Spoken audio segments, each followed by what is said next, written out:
এই যে আমেরিকা এখন কি দাবানল জ্বলছে, ওদের কত উন্নত প্রযুক্তি দিয়েও আগুন লিভানো সম্ভব হচ্ছে না। এখন ওই দেশের যারা বড় বড় মসজিদের ইমাম আছে, খতিব আছে, তাদেরকে ওই খ্রিস্টানরা, ওই ইহুদিরা এখন ডাক দিয়ে বলছে আপনারা আজান দেন। আজকের ঘটনা সকালের, এত প্রযুক্তি, আগুন লিভানো সম্ভব না, প্রযুক্তি দিলে আগুন আরো জ্বলে। শেষ পর্যন্ত এখন আলেমদেরকে ডাক দিয়ে বলছে আপনারা আজান দেন। এই আজান ছাড়া এই আগুন লিভা সম্ভব না। আমেরিকায় আজ আগুন জ্বালিয়েছে, আমার আল্লাহ লিভছে না, কারণ কি? আপনি তাকান গাজার দিকে, গাজায় বহু বাড়িতে ঘরে নারী পুরুষ ছোট বাচ্চারা ছিল, বাইরে থেকে তালা লাগিয়ে ইহুদিরা আগুন লাগিয়ে দিয়েছে। আমি নিজে ভিডিও দেখেছি, চিৎকার করে করে ওই মেয়েরা, ওই বাচ্চারা কান্নাকাটি করছে, আর আরশের দিকে তাকিয়ে বলছে রব্বানা আখরিজনা মিন হাদিহিল ক্বরিয়াতি যালিমি আহলুহা ওয়াজআল লানা মিন লাদুনকা ওয়ালিয়্যা ওয়াজআল লানা মিন লাদুনকা নাসীরা। আমি নিজে দেখেছি, ছোট্ট মানুষ, ও নিজে বলতেছে আমি কিন্তু আল্লাহর কাছে সব বলে দেব। আমার মনে হয় আল্লাহকেও সব বলেই দিয়েছে। চারিদিকে আগুন জ্বলছে, ঘরে তালা লাগিয়ে ইহুদির বাচ্চারা, এই পৃথিবীর অভিশপ্ত জাতি ইহুদিরা, ঘরে তালা লাগিয়ে, বৃদ্ধ মানুষ আছে, যুবতী মেয়ে আছে, বউ আছে, ছেলে আছে, বাচ্চারা আছে, তালা লাগিয়ে আগুন লাগিয়ে দিয়েছে। চিৎকার করে করে জীবিত মানুষ পুড়তেছে আর কান্নাকাটি করছে। ওই শব্দটা আরো সে চলে গেছে। এই কারণে আমেরিকার আগুন এখন কোনো যন্ত্রপাতি দিয়ে আর লিপছে না, এখন বলছে আজান দাও।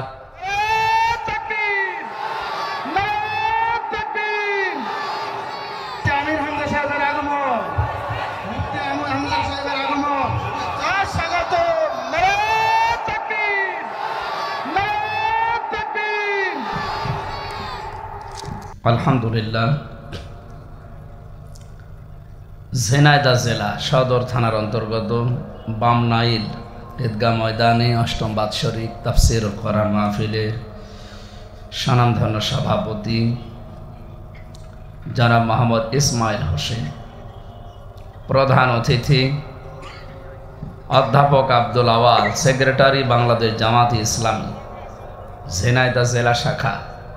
বিশেষ অতিথি হিসাবে উপস্থিত আছেন অনেকগুলো মানুষের নাম আমরা দেখতে পাচ্ছি। অধ্যাপক আবু তালেব মণ্ডল, নায়েবে আমির বাংলাদেশ জামাত ইসলামী কালীগঞ্জ উপজেলা, জনাব মোহাম্মদ জামিরুল ইসলাম, জনাব মোহাম্মদ ইসরাফিল হোসেন, জনাব জাহিদুর রহমান বিশ্বাস, জনাব শিহাব শিকদার, ইকবাল হোসেন, আফাজুল হোসেন মোল্লা এবং সম্মানিত পরিচালক যিনি এখানে কারি হাফেজ ইয়াসিন আলী, আলেমরা যারা এখানে কথা বললেন, মাওলানা হোসাইন আহমেদ মাহফুজ, ডক্টর হাবিবুর রহমান, আপনাদের ঝিনাইদহ জেলার কৃতি সন্তান, ডক্টর সাইদুর রহমান, খতিব কেন্দ্রীয় জামি মসজিদ ঝিনাইদহ সহ অন্যান্য ওলামা ইকরাম, মঞ্চে বসা সম্মানিত ব্যক্তিবর্গ, সামনে বসা মুসলমান ভাইরা, পর্দার আড়ালের সম্মানিতা মা এবং বোনেরা, প্রশাসনের ভাইরা, প্রাণপ্রিয় ঝিনাইদহবাসী, আমরা ঝিনাইদহ, মাগুরা, নড়াইল, যশোর, সাতক্ষীরা, রাজবাড়ী, পাবনা, এই সমস্ত জেলা, মেহেরপুর, চুয়াডাঙ্গা, কুষ্টিয়া থেকে যখন বের হই বাড়ি থেকে, মনে করে যে বাড়ির ভেতরে আসি, বাড়ির কাছে। অন্তত যখন এই চট্টগ্রাম, সিলেট, কক্সবাজার এই সমস্ত জায়গায় যায়, তখন মনে হয় যে এক জেলা পার হলাম। আর এদেশের এরিয়া পার হলে মনে হয় যে না, একটু বাইরে আসি। যেহেতু মায়ের কাছেই আসি, আমার বাড়িতেও বেশি দূরে না, কুষ্টিয়া, এখান থেকে খুব বেশি হলেও মনে হয় 70-75 কিলো হবে। আমরা এখনো মুসাফিরও হইনি। আজকে যে সফর আমার, আজকে আমরা মুসাফিরও হইনি, সেই হিসাবে বাড়ির ভেতরে আসি, নিজেদের লোক আমরা সবাই। কোরআনে কারীম আমরা যারা এখানে শুনতে এসেছি, বলতে এসেছি, আমাদের দায়িত্ব দিয়েছেন আল্লাহ। ফাস্তামিউ লাহু ওয়া আনসিতু, চুপ থাকবা, নীরবে একেবারে নিস্তব্ধ হয়ে গভীর মনোযোগ দিয়ে শুনবা। এই দুইটা আদেশ আল্লাহর।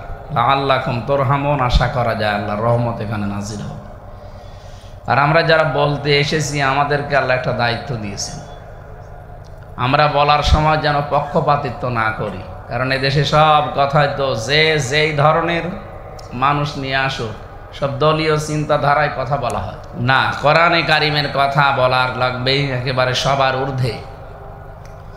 কিতাবুন উনজিলা ইলাইকা ফালা ইয়াকুম ফি সাদরিকা হারাজুম মিনহু লিতুনযিরা বিহি ওয়া যিকরা লিল মুমিনিন। হে নবী, এই কিতাব আপনাকে আমি দিয়েছি, মানুষদেরকে যখন এই কিতাব হাতে নিয়ে সতর্ক করবেন আপনার মনের ভেতরে যেন কোনো সংকীর্ণতা কাজ না করে। যিকরা লিল মুমিনিন, কোরআন মুমিনদের জন্য উপদেশ। এর থেকে কয়েকটা শিক্ষা বের হয়। এক নম্বরে হারাজনের ব্যাখ্যা আমি পেয়েছি, আপনি যখন কোরআনে কারিম প্রচার করতে যাবেন তখন দেখবেন অনেক মানুষ আপনার বক্তব্য না বোঝার কারণে রাগ করতে পারে। এরকম মানুষ দেশে নেই? আল্লাহ যেটা বোঝাতে চায় আমরা যদি ওইভাবে উপস্থাপন করি অনেক মানুষ মনে করতে পারে না এ যা তো বলে সবই আমার গায়ে লাগে, এ ছাতা চলে যাব, এসে ভুল করলাম। বলেন তো হামজা এসেছে, ও কি বানিয়ে কথা বলবে? বাবার কথা বলবে? হ্যাঁ, বহু হামজা এমন আছে যারা কথা বলতে গেলে ওয়াইন্না মিনহুম লাফারিকান ইয়ালবুনা আলসিনাতাহুম বিল কিতাবি লিতাহসাবুহু মিনাল কিতাবি ওয়া মা হুয়া মিনাল কিতাব ওয়া ইয়াকুলুনা হুয়া মিন ইনদিল্লাহি ওয়া মা হুয়া মিন ইনদিল্লাহ ويقولون على الله الكذب وهم يعلمون। সূরা আলে ইমরান 3 নাম্বার পারার 19 নাম্বার পৃষ্ঠার প্রথম নাম্বার লাইনের 78 নাম্বার আয়াত। এটা তাফসিরে ফি জিলালিল কোরআনে আছে। আল্লাহ বলেন তোমাদের ভেতরে অনেক মানুষ এমন আছে, এই মানুষগুলো যখন কথা বলতে যায় বক্তব্য বিবৃতি দেয় রং ঢং দিয়ে ওলট পালট করে। লেসানের বহু বচন আলসিনা, এটার বাংলা অর্থ জহব্বা, ভাষা। জহব্বা ঘুরিয়ে চোখ মুখ উল্টিয়ে গলার সুরের টান ঝংকার তুলে এমন ভাবে কথা বলে, এমনকি কথা ভাঙিয়ে ভাঙিয়েও কথা বলে, মনে হয় কথা খাচ্ছে কাওয়া কাকুর মতো, কথা চিবিয়ে খায়। এই কাওয়ার কথা শোনেননি? কথা মনে হচ্ছে চিবিয়ে খাচ্ছে। এই যে রং ঢং দিয়ে সুর দিয়ে এদিকে ওদিকে করে এমন এমন কথা বলা হয় মনে হচ্ছে যে কিতাবের কথা, কোরআনের কথাই বলছে। মানুষ ধারণাও করে যে মনে হয় যে কিতাব থেকেই বলছে। আল্লাহ বলেন না এগুলো একটাও কোরআনের কথা না। তারা নিজেরা বলেও এগুলো আল্লাহ নাজিল করেছে, অথচ এরকম কোনো কথা আল্লাহ নাজিল করেনি। ওরা যে আল্লাহ সম্পর্কে যা বলে ওরা কিন্তু জানে যে আমরা মিথ্যা কথা বলছি। এরকম বক্তা দেশে নেই? হ্যাঁ, কথা বোঝেন? আমি শিক্ষার জন্য শুধু একজনের নাম ধরে বললাম, এই যে তাহেরি সাহেব, ওকে আপনি নিয়ে আসবেন, সে ব্রাহ্মণবাড়িয়া থেকে ঝিনাইদহ, ও কোরআনের কথাই বলতে আসবে, কোরআনের আয়াতও টান দেবে, কিন্তু যখন মাতৃভাষায় উপস্থাপন করবে কথাগুলো তখন নিয়ে চলে যাবে ওর বাবার দিকে। এই কোরআন শরীফের ভেতরে সূরা ফুরকানের 68 নাম্বার আয়াতে আছে আল্লাযীনা লা ইয়াদউনা মা'আল্লাহি ইলাহান আখার। আল্লাহ পাক বলেন তারা আল্লাহর সাথে অন্য কাউকে ডাকে না। আপনি আল্লাহর জিকির করবেন সওয়াবের নিয়তে, কিন্তু আল্লাহর নামের সাথে অন্য কাউকে আপনি জুড়ে দিতে পারবেন না। অথচ ওনার আছে জিকির বানিয়েছে। বাংলাদেশের বহু দরবারে জিকির চলে, ইয়ালি বাবা, কেল্লা বাবা, ফতে বাবা, এদিকে চলে না? বলেন তো আল্লাহর সাথে যে কেল্লা বাবা, ফতে বাবা, খাজা বাবা কোথায় পেয়েছেন আপনি? এগুলো সব বানানো। অথচ যে সুর দিয়ে যে তাল তোলে, নাচানাচি করে, এমনকি জহব্বার রং ঢং দিয়ে এমন কায়দায় ভাষাটা উপস্থাপন করে, অনেক সাধারণ মানুষ চার দোকানে বসে বসে মনে করে না জিকিরই হচ্ছে। ওকে আসলে জিকির, ওটা ওদের দরবারের ফিকির, ওটা দরবার টিকিয়ে রাখার জন্য ওরা ব্যবসা বাণিজ্য করে খাবে, এই জন্য এটা বানিয়েছে। কি কথা বলছেন আমার? এটা আল্লাহ ১৫০০ বছর আগে জানিয়ে দিয়েছেন। আল্লাহ রাব্বুল আলামিন বলেন, আমি আল্লাহর সাথে অন্য কাউকে জুড়ে দেওয়া যাবে না। যদি কেউ আল্লাহ আল্লাহ জিকির করার পাশাপাশি অন্য কাউকেও আমার সাথে ডাকে, তাহলে তার শাস্তি দেব ডবল। ইউদাআফ লাহুল আযাব। এই আয়াতের পরে আছে সূরা ফুরকান ৬৯ নম্বর আয়াত, যারা আল্লাহর সাথে অন্য কাউকে আপনারা ডাকেন, আপনার শাস্তি কিন্তু ডবল হবে। এখন যদি বলেন যে ওনার মতো এত বড় আলেম এ জিকির করে, কিসের আলেম? ওটা তো আলেম নামে একটা জালেম। খালি নামের আগে মাওলানা লিখা থাকলে আলেম হয়ে যায়? তাহলে শয়তানে পৃথিবীর সবচাইতে বড় আলেম ছিল কি? ও ছিল মুআল্লিমুল মালাইকা, ফেরেশতাদের শিক্ষক। কত বড় আলেম! কিন্তু আল্লাহর বিধান মতো কাজ যদি কেউ না করে, বানানো পদ্ধতি অবলম্বন করে, ওটা আল্লাহর কাছে বড় জালিম। আলেম কারা? কোরআনে কারীম জানিয়েছে, ওমান আযলামু মিম্মান কাতামা শাহাদাতান ইনদাহু মিনাল্লাহ। ওমান আযলাম ইসমে তাফসীলের সিগা এটা। সূরা বাকারার ১৪০ নম্বর আয়াতের প্রথম অংশে আছে, আল্লাহ বলেন, আমি আল্লাহর দৃষ্টিতে, তোমরা মনে করো অনেক বড় আলেম, আমি আল্লাহর দৃষ্টিতে বড় জালেম ওই লোকটা, মিম্মান কাতামা শাহাদাতান ইনদাহু মিনাল্লাহ, যার কাছে আল্লাহর এই কোরআনের জ্ঞান আছে। এটা জানার পরে দুনিয়ার কোনো স্বার্থ পেয়ে যারা গোপন করে রাখে, এরা আল্লাহর কাছে সব চাইতে বড় জালেম। এই হিসাবে বাংলাদেশে বহু আলেম নামে জালেম ছিল না? কথা বলেন না কেন? তাহলে আলেম কারা? ইন্নামা ইয়াখশাল্লাহা মিন ইবাদিহিল উলামা।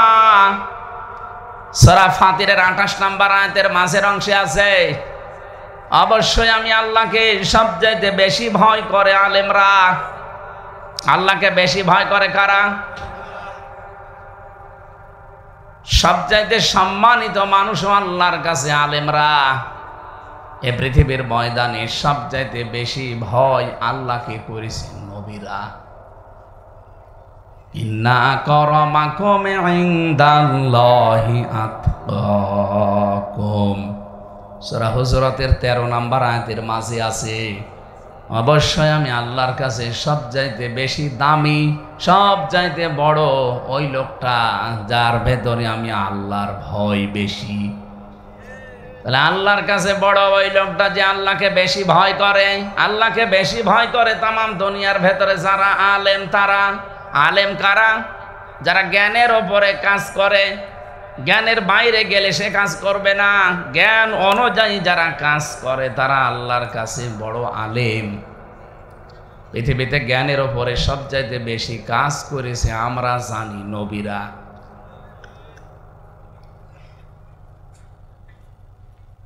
আপনি এবার নবীদের জীবনী একটা একটা করে নিয়ে আসেন। এই যে কোরআনে ২৫ জন নবীর নাম আছে, প্রতিটি নবীর জীবনী মিলান।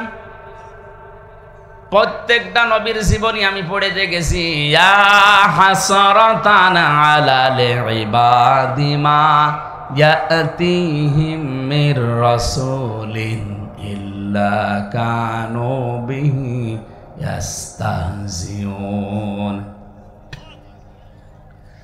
সূরা ইয়াসিনের ৩০ নম্বর আয়াতে আল্লাহ জানিয়েছেন, আমার বান্দাদের জন্য আমার আফসোস, আক্ষেপ। এমন কমে নবী রাসূল পাঠালাম না যার সাথে সমসাময়িক বান্দা বান্দিরা ঠাট্টা করে নাই, বিদ্রুপ করে নাই, উপহাস করে নাই। এই জন্যই করেছে কারণ নবীরা তাদের জ্ঞান অনুযায়ী কাজ করত। কথা বলেন না কেন? আল্লাহ যা জানাতে চেয়েছেন ওইটা প্রচার করত। ওনারা যদি ওইভাবে না করে নিজেদের মন মতো ওরা যা চাইতো ওইভাবে করত, তাহলে খ্রিস্টানরা খুশি হতো, ইহুদিরা খুশি হতো, হাদিয়া তোফা বাড়িয়ে দিত। কথা বলেন না কেন?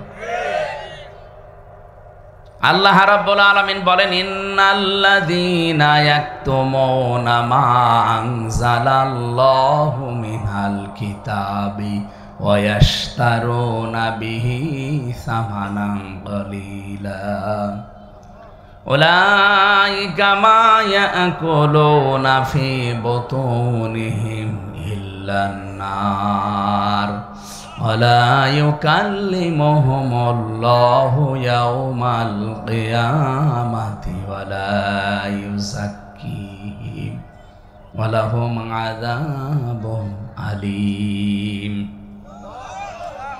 সূরা বাকারার 173-74 নম্বর আয়াতে আছে আল্লাহ পাক বলেন, নিশ্চয় যারা গোপন করছে, করবে। একতমনা এটা মোজারে, বর্তমান, ভবিষ্যৎ, প্রেজেন্ট, ফিউচার।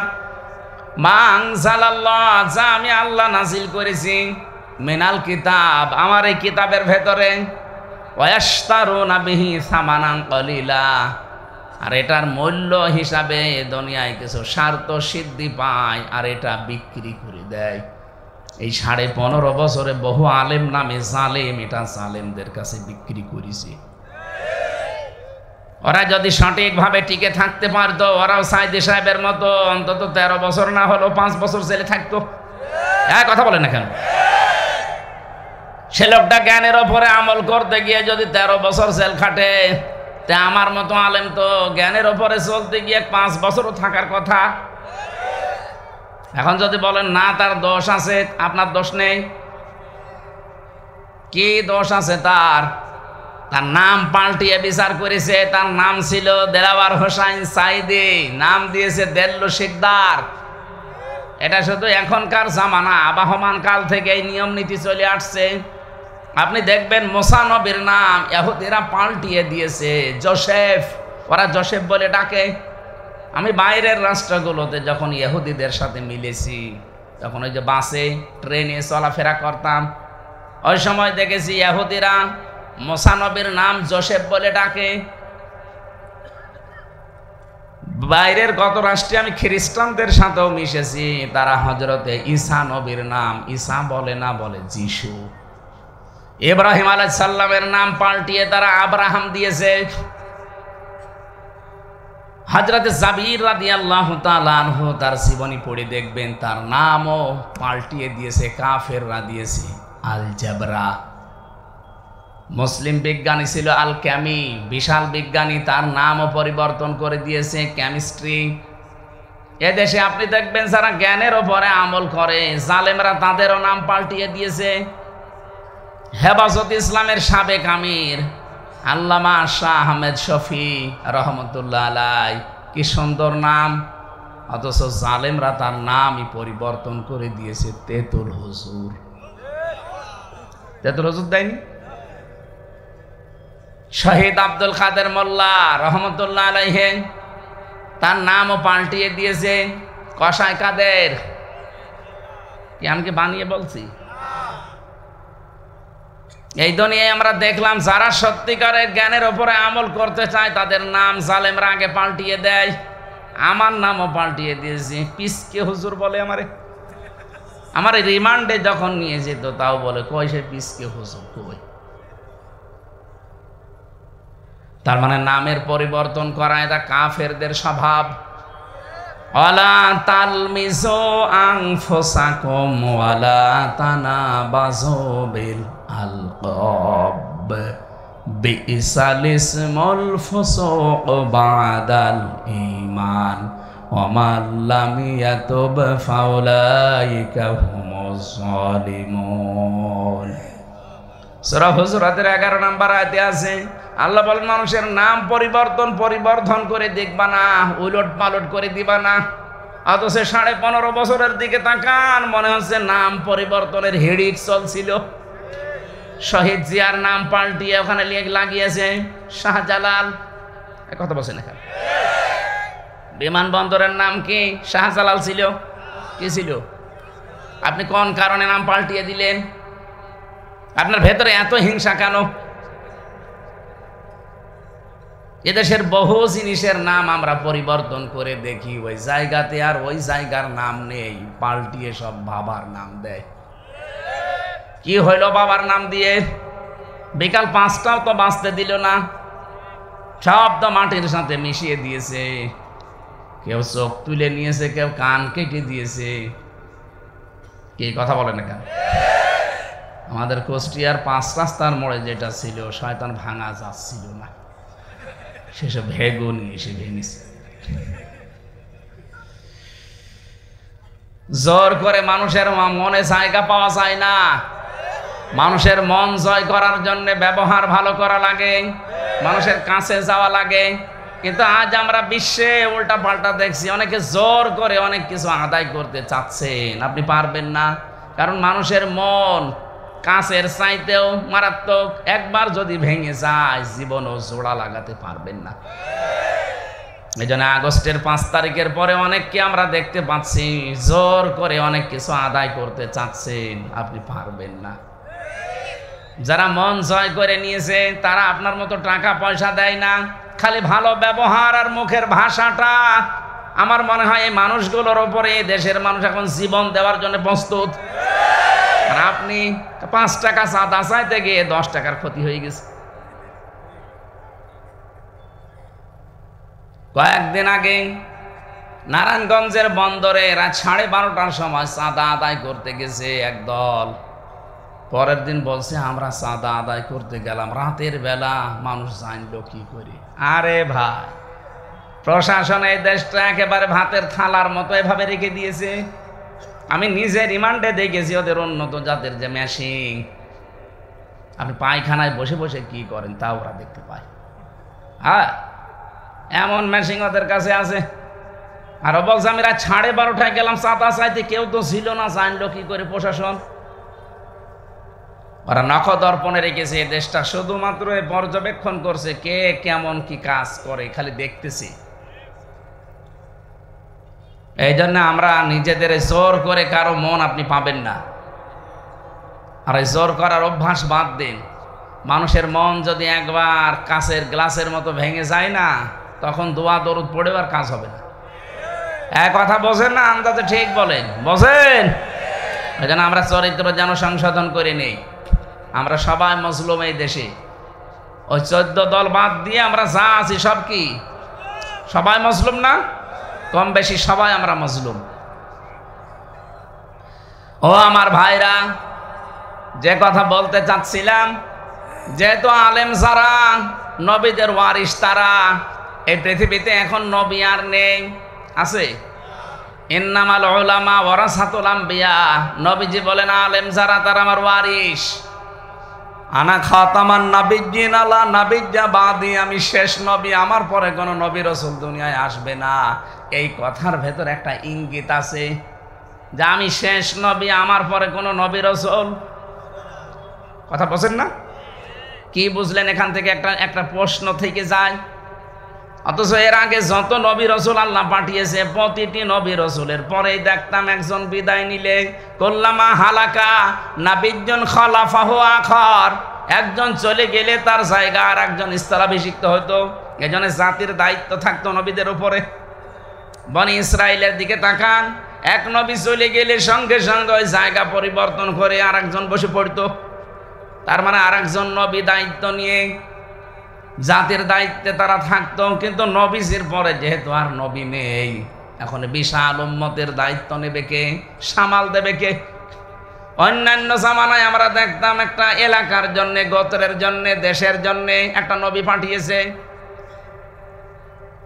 একটা এলাকায় যদি 2 লাখ, 5 লাখ, 7 লাখ মানুষ বাস করে, তার জন্য একজন নবী যথেষ্ট হয়ে গেছে। আমাদের নবী ইন্তেকালের পরে তো শুধুমাত্র এক দেশ, দুই দেশ, তিন দেশ না, তাম পৃথিবীতে যত মানুষ আছে সবার জন্য আমাদের নবী আল্লাহর রাসূল। বলিয়া আইয়ুহান নাসু ইন্নী রাসূলুল্লাহি ইলাইকুম জামিআ। হে নবী, আপনি বলেন আমি তামাম দুনিয়ায় সকলের জন্য আল্লাহর পক্ষ থেকে রসুল হিসাবে এসেছি। সুতরাং উনি যেহেতু বিদায় নিলে তামাম দুনিয়ার দায়িত্ব নেওয়া লাগবে, উম্মতকে সামাল দেবে কে? এই জন্য নবীজি ইন্তেকালের আগে এই যে প্রশ্ন তৈরি হতে পারে, এই প্রশ্নের জবাবও দিয়েছেন। আল উলামা ওয়ারাসাতুল আম্বিয়া, আলেম যারা এরা নবীর ওয়ারিস। নবীরা টাকা পয়সা ধন দৌলত রেখে যাননি, জ্ঞান রেখেছেন। যারা এই জ্ঞান পাবে, এলেম পাবে, তারা নবীর উত্তরাধিকারী, নায়েবে রাসূল, স্থলাভিষিক্ত। নবী চলে গেছে, ওই দায়িত্ব এখন পালন করবে আলেমরা। কারা? আমরা অনেকে হাদিস পড়ি মনে করি আলেমদের মর্যাদা বর্ণনা করছে, না, এটা আলেমদের দায়িত্ব। একটা গরু দায়িত্ব বহন করার জন্য হাদিস। নবী নেই, নবীর ওই জায়গাটা আপনাকে পালন করা লাগবে। এটা বিশাল একটা দায়িত্ব, বিশাল আমানত একটা মাথার উপরে দিয়ে গেলেন। খালি আলেম নাম নিলেই হবে? ইন্না আরাদনাল আমানাতা আলাস সামাওয়াতি ওয়াল আরদি জিবাল ফাবাইনা ইয়াহমিলনাহা ওয়াশফাকনা মিনহা ওয়া হামালাহাল ইনসান। সূরা আহজাবের ৭২ নম্বর আয়াতে আছে, রব্বুল আলামিন বলেন, অবশ্যই আমার এই আমানতটা আমি আসমানে, জমিনে, পাহাড়ে দিতে চেয়েছিলাম। সবাই অস্বীকৃতি জানিয়েছে, সবাই বলেছে না, এই বিশাল আমানত আমরা পারলাম না। শেষে আমি মানুষের উপরে দিয়েছি। যেহেতু নবীজি মানুষ ছিলেন, নবীজির পরে এটার দায়িত্ব এই মানুষদের উপরে যারা আলেম। কোরআনের বিশাল আমানত বহন করা পাহাড় পারে না, আসমান পারে না, জমিন পারে না। আমরা আলেম যারা দাবি করি তারা বহন করে চলছি। আপনি কি বুঝতেছেন যে কত ভারের, এর ওজন কত? ইন্না সানুলকি আলাইকা কওলান সাকিলা। অবশ্যই আপনার উপর একটা ভারী কথা আমি আল্লাহ নাজিল করি, ভারী জিনিস আপনার উপরে দেই। নবীজি বলেন, ওহী নাজিল হওয়ার সময় দেখতাম ঘোড়ার উপরে, উঠের উপরে বসে আছি, ঘোড়া মাটির ভেতরে, বালির ভেতরে দেবে যাচ্ছে। আমি ঘরমাক্ত হয়ে যেতাম এত শক্তিশালী মানুষ হওয়ার পর। তাহলে কোরআনের বিশাল আমানত আমরা সত্যি যদি কেউ পালন করতে যায়, আমাদেরও ঘরমাক্ত হয়ে যাওয়ার কথা। কথা বলতেছেন? অথচ হাজারো মানুষ এই দায়িত্বটার নাম নিয়ে কোরআন দিয়ে কথা বলতে আসে, কোরআনের সঠিক কথাগুলো তুলে ধরে না, ইনিয়ে বিনিয়ে এদিকে ওদিকে করি এমন কথা বলে, মনে হয় যে কোরআনে আছে, অথচ ওটা কোরআনের কথা না। ও কিন্তু জেনে শুনে বলে যে আসলে তো এটা কোরআনের কথা না, তারপরেও নিজেদের পজিশন, ব্যবসা বাণিজ্য ঠিক রাখার জন্য এটা বলে। আমার তো এই আয়াতটা বাংলাদেশে মনে হয় বাংলাদেশ আর ভারতে 100 ভাগ মিলে যাচ্ছে। এই জন্য যারা আমরা বলতে আসি, আমাদের প্রথম দায়িত্ব এই, সঠিক কথা তুলে ধরলে অনেকের মন পাওয়া যাবে না, অনেকের মন খারাপ হবে। আল্লাহ পাক এই জন্য সূরা বাকারার 174 নম্বর আয়াতে এটা ঘোষণা দিয়েছেন যে এগুলো যদি অল্প মূল্যে বিক্রি করে দেয়, গোপন করে রাখে, তাহলে ইহুদিরা খুশি হবে, খ্রিস্টানরা খুশি হবে, মুশরিকরা খুশি হবে, সর্বোপরি বাংলাদেশের মুনাফিক মার্কা মুসলমানগুলো খুশি হবে। হ্যাঁ নবে, এগুলো গোপন করলে আপনার হাদিয়া তওফা বেড়ে যাবে, নজর নিয়াজ বেড়ে যাবে, বেতন ভাতা বেড়ে যাবে। কিন্তু সাবধান, উলাইকা মা ইয়াকুলুনা ফি বুতুনিহিম ইল্লান নার। কোরআনের বিধানগুলো, আমার সত্যবাণীগুলো গোপন করে দেওয়ার মাঝখান থেকে যা পাবেন বাতিলের কাছ থেকে, আমি আল্লাহ বলছি এগুলো সব জাহান্নামের আগুন। আরো জোরে বলেন নাউজুবিল্লাহ। আল্লাহ যদি এতটুকু শেষ করে দিতেন আমি আয়াতটা পড়তাম না। এর পরবর্তী কথা আরো কঠিন। ওয়ালা ইউকাল্লিমুহুমুল্লাহু ইয়াওমাল কিয়ামাহ। আল্লাহ বলেন কিয়ামতের দিন আমি ওদের সাথে কথা বলছি না, বলবো না। ওয়ালা ইউযাক্কিহিম, ওদেরকে পবিত্রও করব না, তার মানে জান্নাতে দেব না। কোন অপবিত্র মানুষ জান্নাতে যাবে? বলেন বলেন। ওয়ালাহুম আযাবুন আলীম, এদের জন্য যন্ত্রণাদায়ক আযাব রেডি করা আছে। এই আয়াতটা পড়লে আমার কেমন যেন ভয় লাগে। হাজারো আলেম কিয়ামতের দিন, হাজারো পীর, হাজারো ইমাম খতিব ধরা খাবে, যারা সত্যকে সত্য জানার পরেও এই 53 বছর আপনি বলেননি। আপনি মনে করছেন এত বড় দাঁড়ি আমার, আমি ধরা খাবো মানে? আরে ভাই, আপনার চাইতে দাঁড়ি বড় ছিল আব্দুল্লাহ বিন উবাইয়ের। কি কথা বলেন? প্রশ্ন আসতে পারে, তাহলে আমার কিছু হয় না কেন? হ্যাঁ, হয় না কেন, তার কারণ আছে। এই পৃথিবীতে সবচাইতে অবাধ্য যারা, আপনি তাদের জীবনী পড়বেন। আমি ফেরাউনের জীবনী পড়ে দেখেছি। এদিকে তাকান। ফেরাউন যা করেছে, আল্লাহ সঙ্গে সঙ্গে ওকে ধ্বংস করে দিতে পারতেন, কিন্তু করেননি কয়েকটা কারণে। এক নম্বরে কারণ ছিল, ফেরাউন দিনের বেলা যাই করুক, জনগণের সামনে যাই বলুক, আনা রব্বুকুমুল আ'লা, আমি তোমাদের বড় রব, কিন্তু রাতের বেলা গভীর রজনীতে ঘুমিয়ে পড়তো সবাই। ঘোড়ার পিঠে করে জায়নামাজ নিয়ে, পাগড়ি মাথায় দিয়ে ঘোড়ার পিঠে চলে যেত বহু দূরে পাহাড়ের পাদদেশে, সেজদায় পড়ে অঝোর নয়নে কাঁদতো। ডাক দিয়ে বলতো, মাবুদ তুমি একজন আছো আমি জানি, তুমি যে আসল রব আমি জানি, আমি যে কয় নাম্বার আমি তাও জানি, কিন্তু মানুষ আমাকে রব বললে আমার খুব ভালো লাগে, এই জন্য আমি দাবি যখন করেই ফেলেছি, তুমি আমারে দুনিয়া দিয়ে দাও। এরকম ফেরাউনের মতো বহু মানুষ এই দেশে আছে। এই লেডি ফেরাউনটা মনে হয় এরকমই ছিল। হ্যাঁ, কথা বলে না কেন? দিনের বেলা যাই করতো করতো শক্ত শক্ত, রাতের বেলা মনে হয় কিছু করতো, এই জন্য আল্লাহ ধ্বংস করে না একবারে। দ্বিতীয় নাম্বার, ফেরাউনের জীবনী পড়তে গিয়ে পেয়েছি, এই লোকটা, ওর মা ছিল বৃদ্ধা, ও আর যাই করুক অবাধ্য কাজ কারবার, কিন্তু মায়ের প্রতি ওর খুব দরদ ছিল, মায়ের সেবা করত। ওর মা মাসে মাসে ওর জন্য দোয়া দিয়েছে। এই মায়ের দোয়ার কারণে ওকে আল্লাহ একবারে ধ্বংস করে দেয়নি। তিন নাম্বারও জীবনীতে পেয়েছি আমি, ওর দাড়ি ছিল লম্বা লম্বা, ওর মাথায় থাকতো পাগড়ি। ওই দেশের যেহেতু রাষ্ট্রীয় পোশাক পাগড়ি আর জুব্বা, এটা মুসা নবীর পরনে, ওর পরনে। যতদিন পর্যন্ত এই পোশাক আশাক শরীরে ছিল, আল্লাহ একবার ওরে এই কারণে ধ্বংস করেনি। এই সমস্ত কারণগুলোতে দেখেছি। তাহলে আপনি যদি বলেন যে এত বড় বড় আলেমদের, এদের তো কিছু হচ্ছে না, ওদের হয় কেন? হয় না এই কারণে, কারণ ও দুনিয়া চেয়ে নিয়েছে। ফেরাউনের মতো ওরা দুনিয়া চেয়ে নিয়েছে।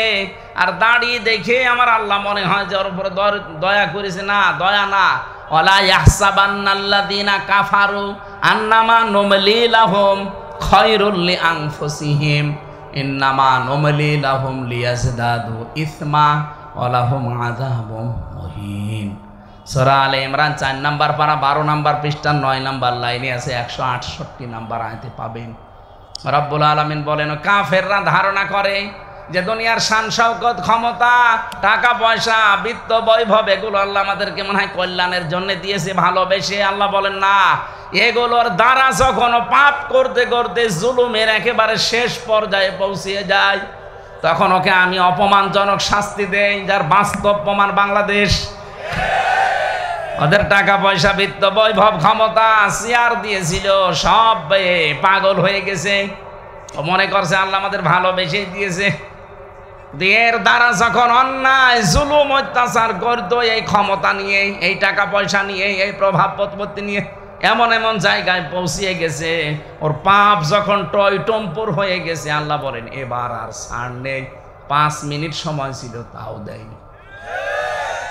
আল্লাহুম আযাবুম মুহিন, অপমানজনক শাস্তি দিয়েছে আল্লাহ।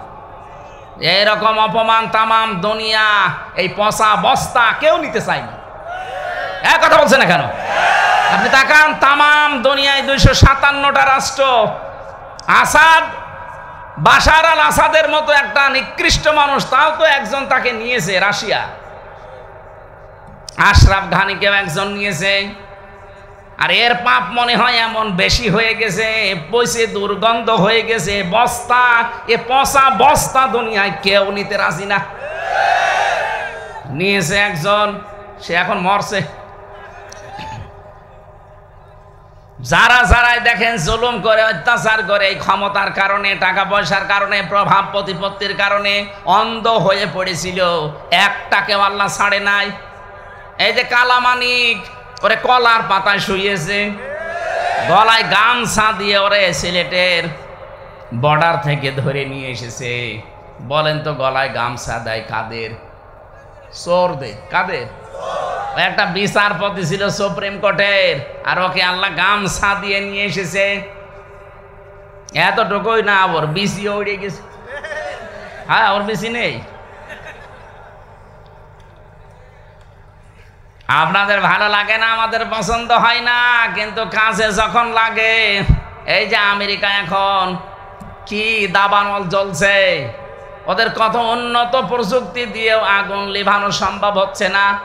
এখন ওই দেশের যারা বড় বড় মসজিদের ইমাম আছে, খতিব আছে, তাদেরকে ওই খ্রিস্টানরা, ওই ইহুদিরা এখন ডাক দিয়ে বলছে আপনারা আজান দেন। আজকের ঘটনা সকালের, এত প্রযুক্তি, আগুন লেভানো সম্ভব না, প্রযুক্তি দিলে আগুন আরো জ্বলে।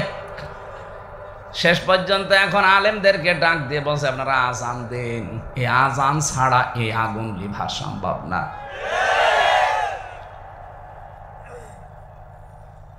আমি যেটা বোঝাতে চাচ্ছিলাম এই জায়গা থেকে ভালো করে খেয়াল করেন, তাহলে কোরআন দিয়ে আমরা যেটা বোঝাতে চাবো, অনেক মানুষ আছে এমন না বুঝে আন্দাজে মন খারাপ করতে পারে।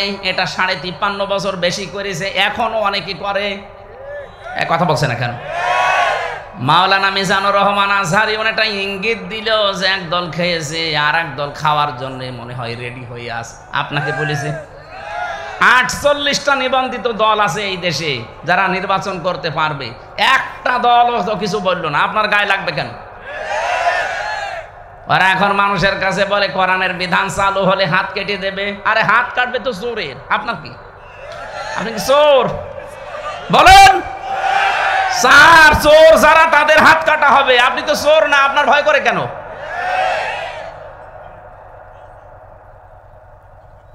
ঠাকুর ঘরে কে রে? তার মানে আপনি নিজের গায়ে নিচ্ছেন, এই কারণে আপনার ভেতরে ওই চরিত্র আছে। আলেমদের কাজই পরিবর্তনের জন্য ডাক দেওয়া।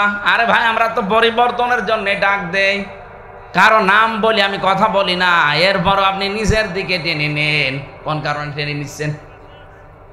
তার মানে ওই দোষ আপনার ভেতরে আছে, আপনি পরিবর্তন না হয়ে আরো কোরআনকে সংশোধন করতে চান।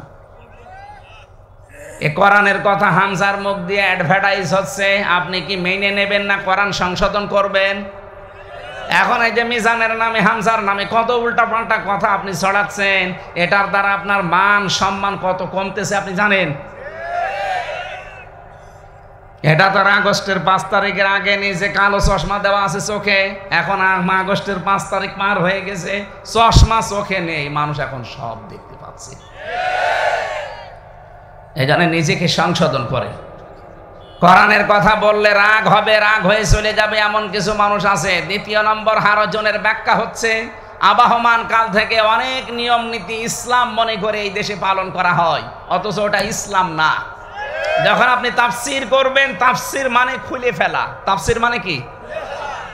যে আবরণ দিয়ে ঢাকা আছে, আবরণ তুলে ফেলা। এই যে চায়ের কাপের ওপর একটা কাগজ দেওয়া আছে ঢেকে, এটা যদি এখন তুলে ফেলি, এর ভেতরে কি আছে দেখা যাবে না?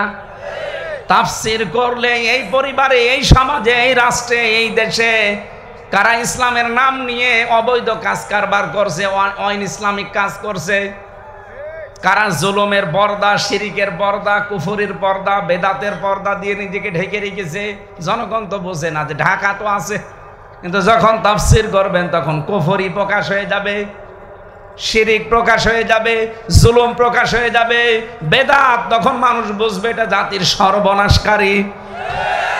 এই জন্য ওরা এত বাধা দেয়। কথা বোঝা গেছে? এই জন্য কোরআনে কারিমের কথা শুনতে হলেও আমার মনে হয় ভেতরে আপনার কিছু থাকা লাগবে। কারণ ওই যে তাহারি ভাইয়ের মতো কিছু মানুষ এসে ঢং ঢং করে সোর সার দিয়ে জহব্বা উলট পালট করে এমন কথা বলবে মনে হয় যে কোরআনের কথা, অথচ এগুলো কোরআনের কথা না। ওরা বলবেও যে আল্লাহ এগুলো নাজিল করেছে, আবতাগু ইলাইহিল ওয়াসিলা, আল্লাহকে পাওয়ার জন্য ওসিলা ধরো। ওসিলা কি? পীর সাহেব। অথচ এটাকে এ আয়াতে আছে এই কথা, ওরা সব বানিয়েছে নিজেদের স্বার্থে। এখানে ওসিলা মানে নেক কাজ। ওসিলা মানে কি? 2 নম্বরে ওসিলা মানে নবীর সম্মান। এরকম প্রায় 27-28টা অর্থ বের করা যায়। একটা ওসিলা মানে পীর সাহেব নেই, ও ভণ্ডরা নিজের দরবার ঠেকাতে বানিয়েছে। এই জন্য এদের কথা শুনতে হলে যার কথাই শুনবেন আপনার ভেতরে কোনো কিছু মাল থাকা লাগবে। আপনার ভেতরে কিছুই নেই, আপনি যা বলি তাই বিশ্বাস করেন না। আমার কথা বলেন, সারা দেশের যেই কথা বলুক আপনি ওটা মিলাবেন। আমি আয়াত পারা পৃষ্ঠা লাইন বলে দিচ্ছি না, খালি রেকর্ড করেন, তুলে নিন, বাড়ি যেয়ে মিলিয়ে দেখবেন এই কথাগুলোই আছে। এখন ওনার কথাটাও আমি মিলান তো সূরা মায়েদার ওই যে 35 নম্বর আয়াত পড়ে দলিল দেয়, ওয়াবতাগু ইলাইহিল ওয়াসিলা ওয়াজাহিদু ফি সাবিলিহি লাআল্লাকুম তুফলিহুন। হে ঈমানদারেরা, আল্লাহকে ভয় করো আর আল্লাহকে পাওয়ার জন্য একটা ওসিলা তালাশ করো। ওসিলা মানে পীর সাহেব। এই কথা বলে এই জন্যে তো সাধারণ মানুষ ওই জায়গায় যায়। এই কথা বলে না কেন? অথচ পীর মানে উস্তাদ। পীর মানে কি? শিক্ষক, মুআল্লিম। শিক্ষক, মুআল্লিম। পীর মানে উস্তাদ। আপনি যেটা জানেন না তার কাছে শুধু জেনে নেবেন যে আমি জাকাত 8টা খাতে দেওয়া লাগে, জাকাত কি কি সম্পদ থাকলে দেওয়া লাগে, কখন কখন জাকাত দেওয়া লাগবে, আর কাকে কাকে দেব এটা আমি জানি না। আপনি আমার কোরআন দিয়ে, হাদিস দিয়ে, বাস্তবতা দিয়ে বোঝান। উনি যখন সওয়াক আকারে আপনি বুঝিয়ে দেবেন, এইটাই পীর। এক কথা বলেন না কেন? আপনি নামাজ জানেন না, নামাজের 13টা ফরজ, 14টা ওয়াজিব, 12টা সুন্নাত, নামাজ 19টা কারণে ভেঙে যায়, 7 কারণে ওযু ভেঙে যায়। এই নিয়ম নীতিগুলো আপনি আমার কাছে জেনে নেবেন, আর কি করে করা লাগে এটা দেখিয়ে দিলাম। এটা নামাজের আলেম আর এটা নামাজের পীর। আর আমরা আন্দাজে গরু ছাগল নিয়ে, বউ নিয়ে চলে যাচ্ছি যে নেন, এই বাবা নেন। এগুলো পীর না, এগুলো টাটকা নির্ভেজাল শয়তান। এই ব্যবসা করে করেই তো এরা কোটি কোটি টাকার মালিক। এই কারণে ডক্টর মিজানুর রহমান আজহারির মাথা বলেছে, মাথা নিয়ে এসে দাও, 10 লাখ টাকা দেবো। আমার মনে হয় দুদুকের এখন উচিত ওই পীর নামে ওই কলঙ্ক, ওই শয়তানের খোঁজ খবর নেওয়া। যে টাকা আছে কত। এই শীত চলছে, 5 লাখ টাকার কম্বল কিনে এলাকার মানুষকে দেওয়া যায় না, তাদের পাওয়া যায় না। কাল্লা কাটলে 10 লাখ দেবে। কয়দিন পরে তো আমার নামেও ঘোষণা দেবে যে হামজার কাল্লা কাটলে 20 লাখ দেবো। এই কথা বলে না কেন? যখন শুরু করেছে ওর টাকা মনে হয় আছে। এই জন্য দেশের যারা দায়িত্বে আছেন দুদকের উচিত ওর বাড়ি ঘরে খবর নেওয়া, যে টাকার উৎস কোথায় আর টাকা আছে কি করি। এই সাধারণ মানুষেরা গরু ছাগল সব দিয়ে আসে, ওইগুলো বিক্রি করে করে টাকা জমায়। পীর না, এগুলো পীর নামে কলঙ্ক, শয়তান। যারা বানানো ইসলাম পালন করে, কোরআনের কথা বললে, বিশেষ করে তাফসীর করলে একটাও টিকবে না। তখন ওই মানুষগুলো আপনার নজর নিয়াজ, হাদিয়া, তওফা বন্ধ করবে আর বলবে এগুলো পীর বিরোধী। আরে ভাই, পীর মানে শিক্ষক। শাহজালাল পীর ছিলেন, তার এক হাতে কোরআন শরীফ আর এক হাতে তরবারি। আর আপনি পীর, আপনার কাছে কোরআনও নেই, তরবারি নেই, শুধু আছে হো হো। এটা কি পীর না ক্ষীর? বুজুর্গর নাম ধরে আছে। কিসের বুজুর্গ? এটা বেজির গু। এখানে বিবেক, আজকের আলোচনার বিষয় এটা। যদি কেউ বিবেককে কাজে লাগাতে পারেন তাহলে সে রাস্তা হারাবে না। এখানে বহু মানুষ আছেন, এটা তার ভার্সিটির ক্লাস না যে সব এক ধাঁচের ছাত্র ছাত্রী বসে আছে। এখানে 12 বাপের 13 ছেলে, এক একজনের মেধা এক এক রকম। এখানে কেউ ইঙ্গিত দিলে বোঝে, কেউ 2 বারে বোঝে, কেউ 10 বারে বোঝে, কেউ 100 বার বললেও বুঝবে না, এরপরও জিজ্ঞাসা করবে কি। এরকম একটা ক্লাস নেওয়া খুব ঝামেলা। তারপরও আমরা আজকের আলোচনার বিষয় বলছি, বিবেক যদি কেউ কাজে লাগায় তাহলে সে রাস্তা হারাবে না অন্তত। আর রাস্তা না হারালে আল্লাহ যে রাস্তা পাঠিয়েছেন, আপনি সরাসরি জান্নাতে যেতে পারবেন। আসেন তো আজকের আয়াতে আল্লাহ কি দিয়েছেন। সূরা আরাফ 179 নম্বর আয়াত, 9 নম্বর পারার 13 নম্বর পৃষ্ঠার 1ম নম্বর লাইনে আল্লাহ জানিয়েছেন। আয়াতটা শুরুই করেছেন আল্লাহ 3 বার তাকিদ দিয়ে। যারা গ্রামার বোঝে, ওয়ালাকাদ যারানা লিজাহান্নাম।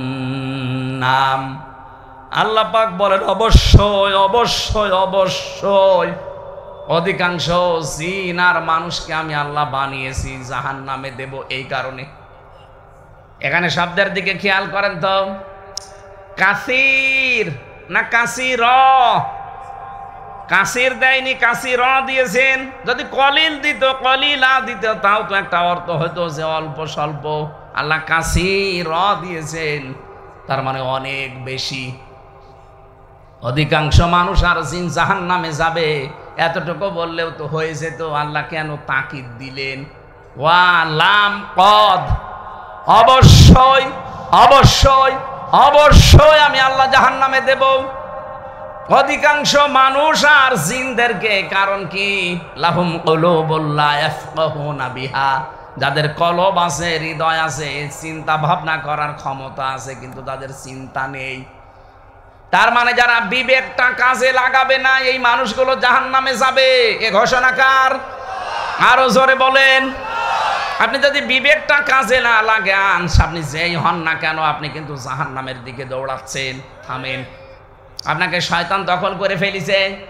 এখন যদি এই লোকটা বাড়িতে যায়, উনি যদি সালাম দেয় স্ত্রীকে, দরজায় এসে যদি ওনার স্ত্রী বলে শুকুরের বাচ্চা, কুকুরের বাচ্চা, ওনার ভালো লাগবে? বলেন বলেন। রাগ হবে? এই গল্প বাদ দিন, এনার রাগ হবে না? না, আপনারা শুনছেন না। উনি ভালো মানুষ একজন, এখন বাড়িতে যে সালাম দিল স্ত্রীকে, আর বউ বেরিয়ে বলছে কুকুরের বাচ্চা, ওনার রাগ হবে না ভালো লাগবে? হ্যাঁ, কিসে রাগ হবে? ভালো লাগবে না, রাগও হবে না, ভালো লাগবে না। উনি যদি জ্ঞানী মানুষ একটা চিন্তা করবে, কি গো, একটা শিক্ষিতা মেয়ে সারাটা জীবন আমার মুখের উপরে কোনোদিন মুখ তুলে কথা বলে না, একটা ভদ্র ঘরের মেয়ে, আর আজকে আমার কুকুরের বাচ্চা বলে গালি দিচ্ছে, অবশ্যই এর জিনে ধরিস। কি এ কথা মনে হবে না ওনার?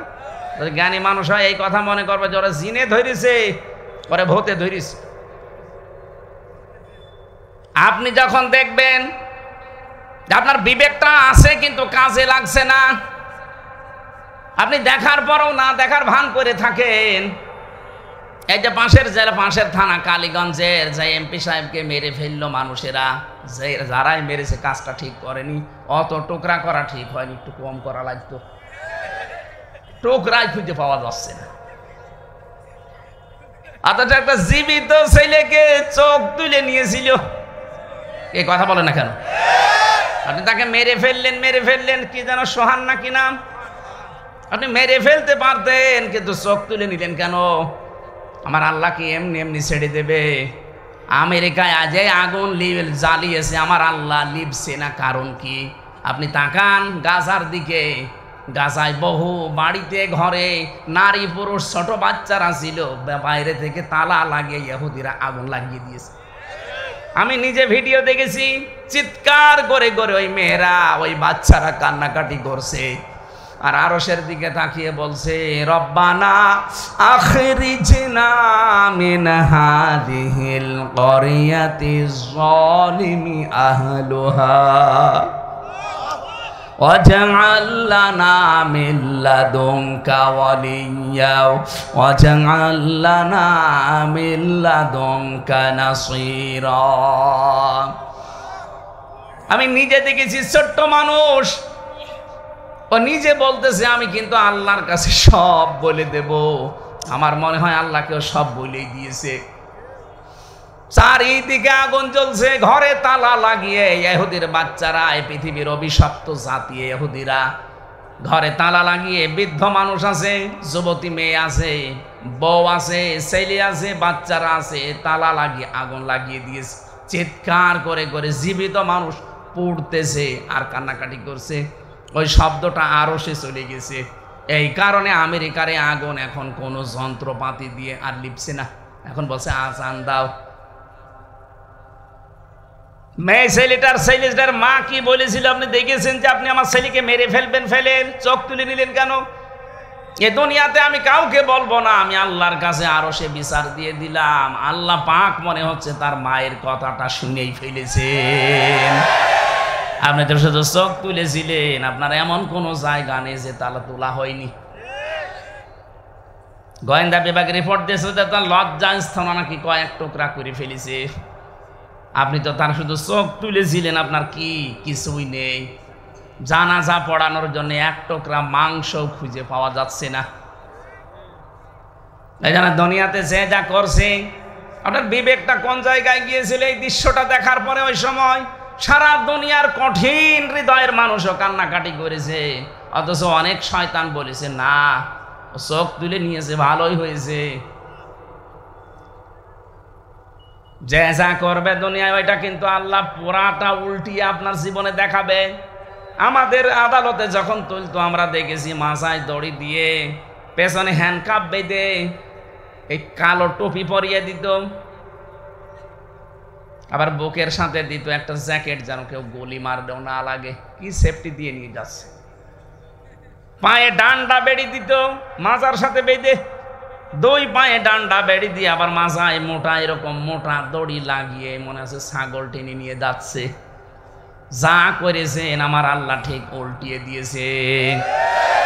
ওই শয়তানরে আমি নিজে দেখেছি, সালমান এফ রহমান এই শয়তানটা, এই দরবেশ ওই আদালতে দাঁড়িয়ে আলেমদেরকে এভাবে, আমাকে মাওলানা মামুনুল হককে, মাওলানা রফিকুল ইসলাম খানকে যখন নিয়ে যেত আদালত চত্বরে, ওই শয়তান ও জজের রুমে, ম্যাজিস্ট্রেটের রুমে বসে বসে গল্প করত, আর যখন আমাদের ঢোকাতো টিপ্পনি কাট ঠিকই আছে। এখন আপনাদের নিয়ে যাচ্ছে, এখন আমরাও কাটি। কথা বলছেন এখানে? যা করেছেন ঠিকই আছে, আমরা তো আপনার মতো টাকা মারিং কাটিং করি নাই। আপনি তো ৩৬,০০০ কোটি টাকা মারিং কাটিং করলেন। আপনার তো হাত না, আপনার মনে হয় সবই কেটে ফেলা দরকার।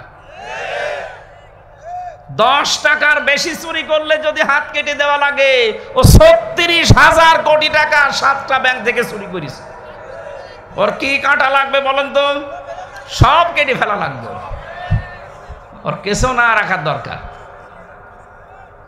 এই চোর যারা বড় বড়, তারা নাই বলতে পারে কোরআনের বিধানে দেশে আসলে হাত কেটে দেবে, তা আপনার কোন সমস্যা? আপনি কি চোর? বিবেকটা কাজে লাগাবেন। অন্যায় দেখলে বলা লাগবে যেটা অন্যায়, ন্যায় দেখলে বলা লাগবে এটা ন্যায়, সে যেই হোক।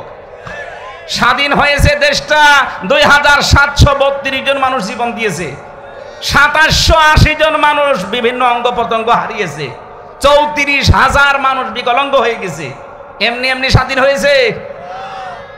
এখনো পর্যন্ত অনেকে জালেমের সাফাই গাইছে, না কি হয়েছে যে বুবুর পালানো লাগলো।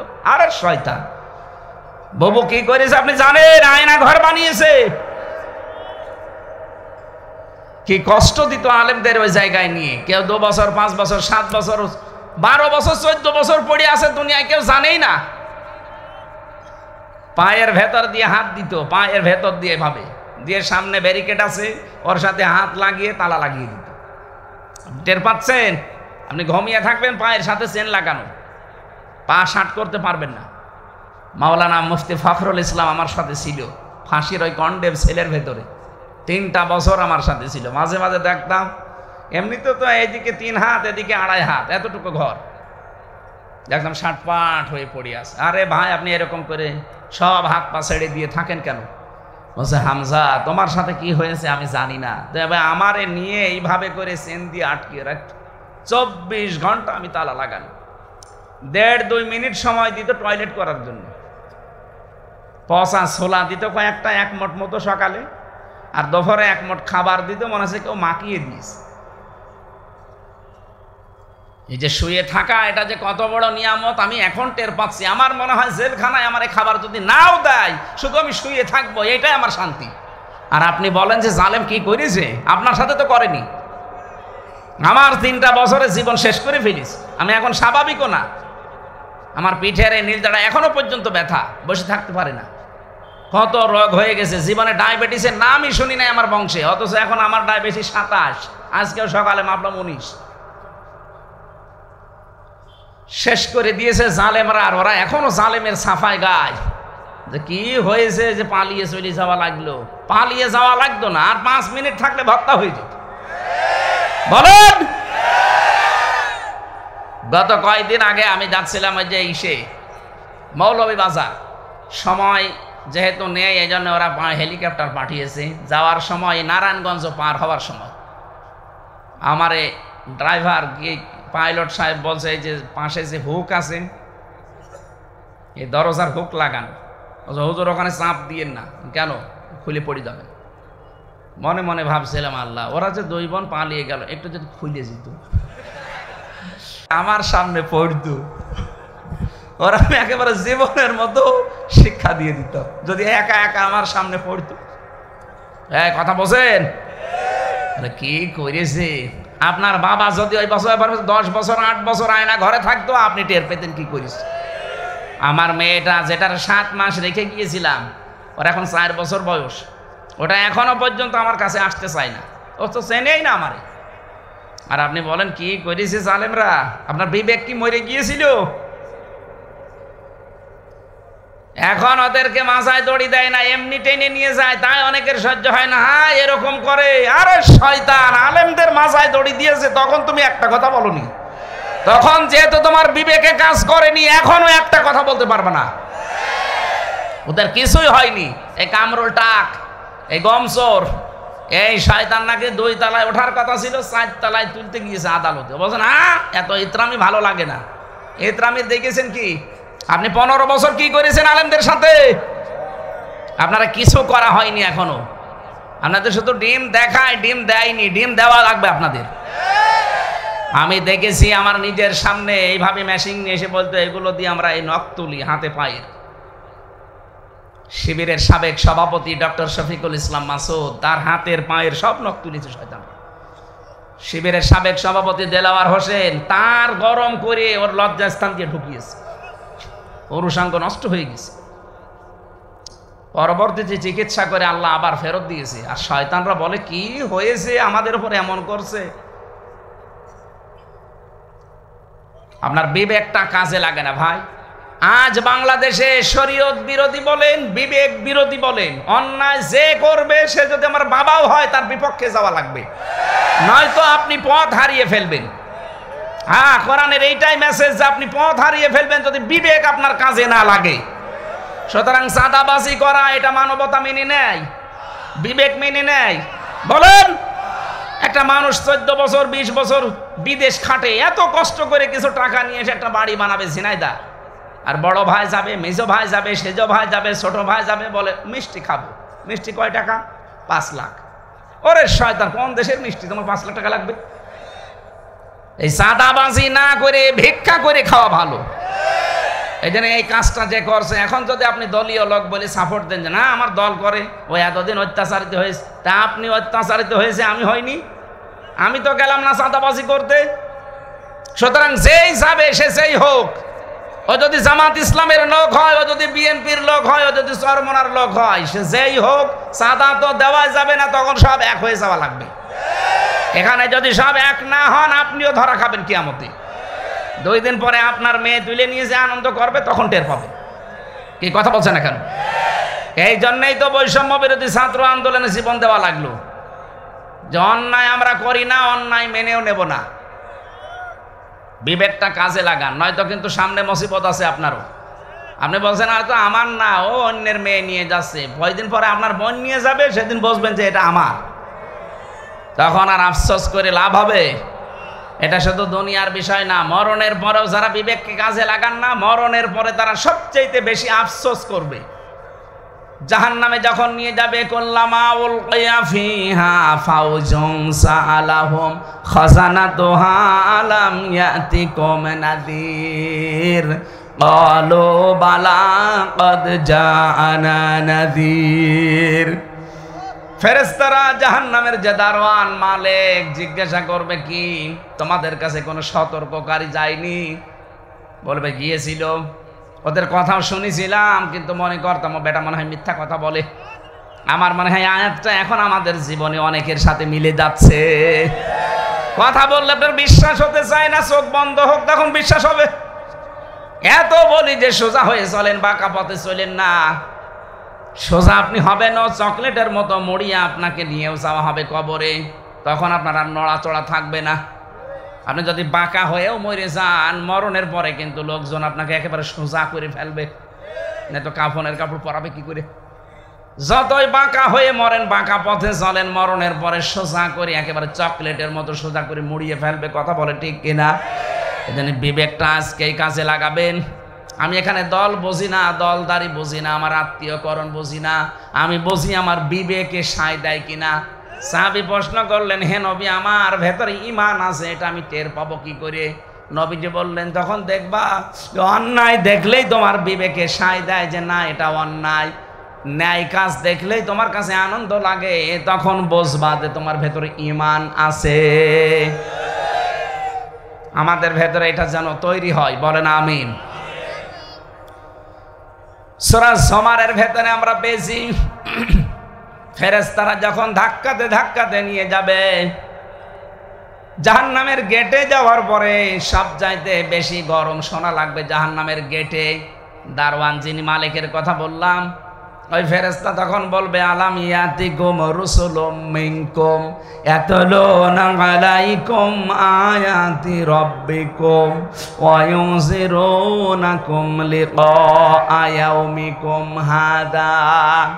তোদের কাছে কি রসুল যায়নি? আলেম ওলামা যায়নি? এখানে রসুলের বহু বচন আলেম ওলামার দিকে নিয়ে যেতে হবে, কারণ এখন নবী রসুল নেই, এখন আলেম আছে। তারা কি তোদেরকে কথা বোঝায়নি? বলে বুঝিয়েছিল, কিন্তু আমরা মিথ্যা মনে করতাম। জোরে বলেন নাউজুবিল্লাহ। আল্লাহ পাক আমাদেরকে যেন কঠিন বিপদে না ফেলে দেন, বলেন আমিন। মা বোন যারা এসেছেন, কত সতর্ক করা হয় আপনাদেরকে যে দুনিয়া সব একদিকে, আপনার স্বামী একদিকে, এটা খেয়াল রাখবেন। কিন্তু অধিকাংশ মহিলা দেখি স্বামীর সাথে তর্ক করে, এমনকি অনেক মহিলা আছে স্বামীকে ধরে মারে। কে বর হাতে মার খাওয়া মানুষ দেশে নেই? এখানে কারা খেয়েছেন হাত তোলেন তো। আরে ভাই, আদর করেও তো মারে, তোলেন না কেন? তোলেন। এই এলাকায় মনে হয় বিয়ে শাদী বন্ধ হয়ে গেছে। না, সম্মানিত মা বোনেরা, আপনাদেরকে আমরা বাঁচাতে চাচ্ছি। আপনার বিবেকটা কাজে লাগাবেন যে আল্লাহর পরে এই পৃথিবীতে আপনার স্বামীর স্থান। যদি সেজদা দেওয়া জায়েজ থাকতো আল্লাহ বাদে, তাহলে স্বামীকে সেজদা দেওয়ার কথা ছিল। অথচ দুনিয়ায় সাংসারিক জীবনে ছোটখাটো বিষয়ের জন্য আপনি স্বামীর সাথে নাফরমানি করেন, খোঁটা দেন তাকে। নবীজি সবচাইতে বেশি জাহান্নামে মেয়েদেরকে দেখেছে দুইটা কারণে, একটা স্বামীর নাফরমানি করা, আর 2 নম্বরে কিছু হলেই খোঁটা দেওয়া। নামাজ না পড়ে জাহান্নামে গেছে, রোজা না রেখে জাহান্নামে গেছে, হজ না করে জাহান্নামে গেছে, আমি পাইনি। কিন্তু এই কাজ করলে জাহান্নামে নবীজি দেখেছে। আল্লাহর নবী নিজে মেরাজ থেকে এসে বলিস যে অধিকাংশ মেয়েরা স্বামীর সাথে নাফরমানি করে, সারা জীবন চলছে ঠিক, হঠাৎ করে একটা জিনিস কম হয়ে গেলে ওর মন মেজাজ খারাপ হয়ে যায়, তখন বরদুয়া দেয় যে তোমার বাড়ি এসে কিচ্ছু পেলাম না। বলেন নাউজুবিল্লাহ। খাদিজাতুল কুবরার নাম শোনেননি? বলেন। সম্মানিত মা বোন যারা এসেছেন, আপনি পড়ে দেখবেন তার জীবনে 1 ওয়াক্ত নামাজ পড়েননি খাদিজা, রোজা রাখেননি একটাও, একবারও হজ করেননি, একটা পয়সা যাকাত দেননি। কিন্তু আল্লাহ পাক তার জন্য একটা জান্নাতে ঘর বানিয়ে দুনিয়ায় পাঠিয়ে দিয়েছেন। এই কারণেই, কারণ তিনি তার স্বামীর খেদমতে সবচাইতে উপরে ছিলেন, স্বামীকে সাহায্য করতেন পেছন দরজা দিয়ে। এই জন্য আমরাও চাই আপনার চরিত্র, আপনার স্বভাব, আপনার আচরণ যেন খাদিজাতুল কুবরার মতো হয়। যে যেখান থেকে এসেছে, আমরা যেহেতু আর একটা অনুষ্ঠান আছে, আমরা আজকে আর পারছি না, আজকে দিনের বেলা একটা এমনি ছিল, আর আমি জানেন তো আমার শরীর এখনো স্বাভাবিকই হচ্ছে না। বিবেকটা আমরা যেন যে যেখানে থাকে কাজে লাগাই। আল্লাহুম্মা আমিন। লা হাওলা ওয়ালা কুওয়াতা ইল্লা বিল্লাহিল আলিয়্যিল আযীম। আল্লাহুম্মা গফিরলি ওয়ারহামনি ওয়াহদিনি ওয়াফিনি ওয়ারযুকনি ইয়া রাব্বাল আলামিন। রব্বুল আলামিন, সারাটা জীবন অপরাধ করে জীবনটা নষ্ট করে ফেলেছি, আমাদের বিবেকেও তো কাজে লাগে না। আল্লাহ তাআলা, আমাদের বিবেকটা তুমি আবু বকরের মতো বানিয়ে দাও, আমাদের বিবেকটা হযরত ওমরের মতো বানিয়ে দাও, আমাদের বিবেক তুমি হযরত ওসমানের মতো, হযরত আলী রিদওয়ানুল্লাহি তাআলা আলাইহিম আজমাইনদের মতো বানিয়ে দাও। আমাদের মা বোনদেরকে তুমি খাদিজাতুল কুবরার মতো, ফাতিমাতুজ জাহরার মতো বানিয়ে দাও। এ বিশাল আয়োজনে দেখো বাসর ঘরের মতো সাজিয়েছে কোরআন প্রচারের জন্য যারা নিজেদের টাকা পয়সা খরচ করে, আল্লাহ এদের প্রতিটি পয়সা কবুল করে নাও। যারা কষ্ট স্বীকার করে দূর দূরান্ত থেকে বসে আছে, একেবারে খালি হাতে ফেরত দিও না। আল্লাহ তুমি প্রত্যেককে কিছু না কিছু দান করো। সারাটা জীবন অন্যায় পথে থেকে থেকে আমাদের অন্তরটাও কালো হয়ে গেছে। আল্লাহ আমরা ফিরে আসতে চাই।